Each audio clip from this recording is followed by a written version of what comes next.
Media మిత్రులు ఈరోజు నిన్న మేము చెప్పినట్టుగానే అమ్మాయిని తీసుకొని మహిళా రక్షక భటన నిలయం రావడం జరిగింది. మహిళా కమిషనర్ గారికి ఆజాద్ గారు కూడా వచ్చారు.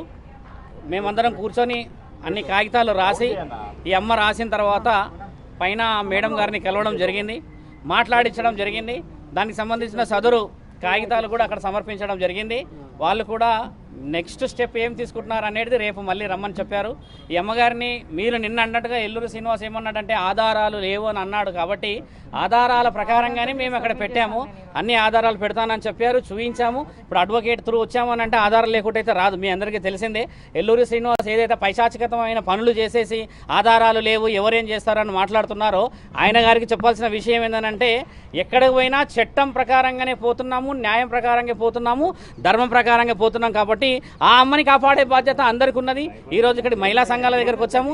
తర్వాత రేపు వేరే విషయాలలో కూడా మేము న్యాయపరంగానే వస్తాము. ఇప్పుడు వర్షిని వాళ్ళ పేరెంట్స్ వచ్చారు, వర్షిని వాళ్ళ నాన్నగారు వచ్చారు, వాళ్ళు మాట్లాడారు మాతోని, వాళ్ళ అన్నగారు వచ్చారు, ఇంకొకరు ఇప్పుడు మేడంతో కూడా వాళ్ళు మాట్లాడుతున్నారు. అక్కడ మంగళగిరికి వెళ్ళేసి కూడా ఉమెన్ కమిషన్లో కూడా మాట్లాడాల్సిన అవసరం ఉందని చెప్పారు వాళ్ళందరూ. కాబట్టి మీ అందరికీ కూడా తెలియజేయాల్సిన విషయం ఏంటంటే శ్రీనివాస్ చేస్తున్నదంతా ముమ్మాటికి అవాస్తవము. ఇంకో విషయం నాకు నిన్న రాత్రి తెలిసిన విషయం ఏంటంటే చాలా మందిని అయినా నన్ను ఎవరన్నా అడ్డుకుంటే చేస్తే మంత్రాలతోని లేకపోతే యంత్రాలతోని నేను అది చేసేస్తా చేతబడి చేసేస్తా అంటున్నాడంట. ఎల్లూరి శ్రీనివాస్కి నేను చెప్తున్నాను, మిగతా యావత్ భారతదేశంలో ఉన్న అఖండ ప్రజలకు చెప్తున్నాను, ఆయనకి ఏమీ రాదు. ఆ మంత్రాలు తంత్రాలు అని చెప్పేసి మిగతా అధికారులు ఎవరు భయపడుతున్నారంట. ఆయనకు అలా ఒక ప్రెస్ నోట్ రిలీజ్ చేపిస్తాను, అక్కడ అఖాడాల నుంచి చేస్తానన్నారు. మీ అందరూ కూడా చెప్పేది ఏంటంటే ఆయనకు మంత్రాలు వచ్చేసి తర్వాత ఇంకేదో చేసేస్తాడని అలాంటి భయాలు పెట్టుకోకండి. నేను శివరుద్ర సాధువుని, నేను ఒక సాధకుడినే. నాతో పాటు ఎందరో గురువులు, సాధువులు, పీఠాధిపతులు, మతాధిపతులు అందరూ మద్దతుగా ఉన్నారు. అందరూ బయటికి రావాలని లేదు. కాబట్టి ఏంటంటే శ్రీనివాసు చెప్పే ఆ మంత్రాలకు చింతకాయలు రాలవు. ఆయన న్యాయపరంగా రావాలి. జెండర్ మార్చుకొని బ్రీస్ట్ ఇంప్లాంటేషన్ చేసుకుని ప్రాస్టిట్యూషన్లో ఉన్నాడన్న విషయం కూడా నిన్న రాత్రి తెలిసింది. నిన్న వాళ్ళ ఇంటి నుంచి నాకు ఫోన్ వచ్చింది, ఆయనను వదిలిపెట్టమని చెప్పేసి. మా నాన్నగారు ఇలా పెళ్లి చేసుకుంటే ఏమవుతుందని చెప్పేసి ఊరు నుంచి ఫోన్ వచ్చింది. ఆయన గారు ఏదైనా కౌంటర్ ఇస్తే డైరెక్ట్గా హైదరాబాద్కు ఈరోజు మేము కమిషనర్ దగ్గర కాల్ చేసాము, ఇక్కడ వచ్చాము. ఈ విధంగా ముందుకు రావాలి, ఈ విధంగా మాట్లాడితేనే ధర్మం ఉంటుంది. కానీ ఎక్కడో వెళ్ళి నువ్వు పెళ్లి చేసేసుకొని ఇంకా నా పెళ్లి అయిపోయింది, పొద్దున నేను తాళి కట్టలేడు అంటే రాత్రి వెళ్ళి తాళి కట్టిండు. అలాంటి పెళ్లి చుట్టుపక్కల చూడండి. ఆయన గారు ఏదో పెద్ద చేసేస్తాడని అంటే అడవిలోకి వెళ్ళేసి అనామకులైన మనుషుల మధ్యలో చేరేసి ఒక పెళ్లి వీడియో పెట్టిండు. పురుషాంగం లేని నీకు పెళ్లి అవుతుంది, ఆ పెళ్లికి విలువ లేదని తెలుసు. శాసన గ్రంథాల్లో లీగల్గా కూడా ఉంది.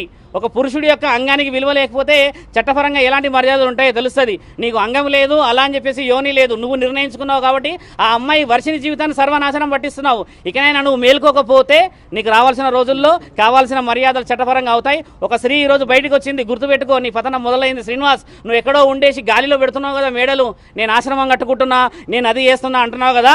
శివరుద్ర సాధువు నేను మాటిస్తున్నా, ఆశ్రమం నువ్వు ఎలా కడతావో నేను చూస్తా. ధర్మం అనేది ఇంకా బతికి ఉన్నది కదా. సాధు సంతులందరినీ ఏకం చేసి నీ పతనం పట్టకపోతే నా పేరు శివరుద్ర సాధువు కాదు. అఘోరా తత్వం వేసుకొని, జుట్టు వేసుకొని, రుద్రాక్షలు వేసుకొని, చితాభస్మం వేసుకొని నా తండ్రి పేరును అపవాద చేస్తే ఊరుకునే ప్రసక్తే లేదు.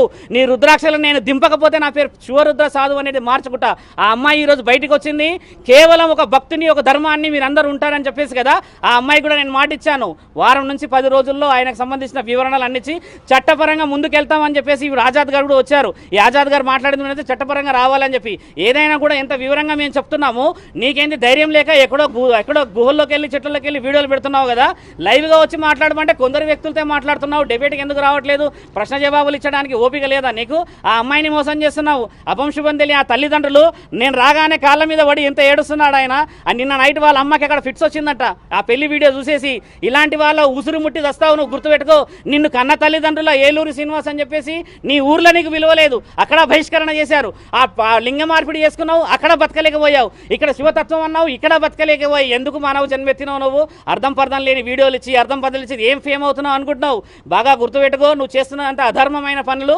ఈరోజు అందరూ వస్తున్నారు బయటికి, ఎక్కడెక్కడో కేసులు నీ మీద మొదలవుతున్నాయంటే నీ పతనం మొదలైంది. విచ్చలవిడిగా నువ్వు వీడియోలు చేసేసి దూరం ఉన్నా అని చెప్పేసి ఏదైతే విర్రవీగుతున్నావో భూమినే ఉన్నావు. గుర్తుపెట్టుకో, ఈ రోజు కాకపోతే రేపటి రోజు ఖచ్చితంగా దొరుకుతావు నువ్వు.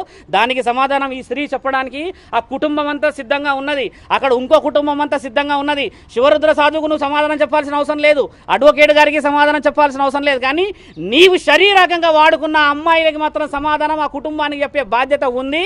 నేను కూడా నిన్ను ఆ సాధు లక్షణం నుంచి కిందికి దింపకపోతే ఈ వారం 10 రోజులలో ఎక్కడికైతే అక్కడికి నేను సిద్ధమే. నీలాగా మాటలు వదిలేయడం నాకు రాదు.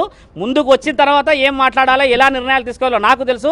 చట్టపరంగా పోతాను కాబట్టి నేను సాధువునయ్యాను. నువ్వు అఘోరి అని పేరు పెట్టుకుంటున్నావు కదా, అసలైన అఘోరాలు వస్తున్నారు. వచ్చినప్పుడు వాళ్ళ చేతిలో నీకు గుండు గీపియకపోతే, నేను చెప్తున్నా కదా, ఈ సనాతన ధర్మాన్ని గెలిపియకపోతే నేను నా తండ్రి పరమశివుడి మీద ఆనేసి చెప్తున్నా, నీ పతనం మొదలైంది శ్రీనివాస్. ఆ అమ్మతో కూడా మీరందరూ మీడియా వాళ్ళు లీగల్గా మాట్లాడండి, లీగల్గా చేయండి. ఆ అమ్మాయిని కాపాడే బాధ్యత అందరి మీద ఉన్నది.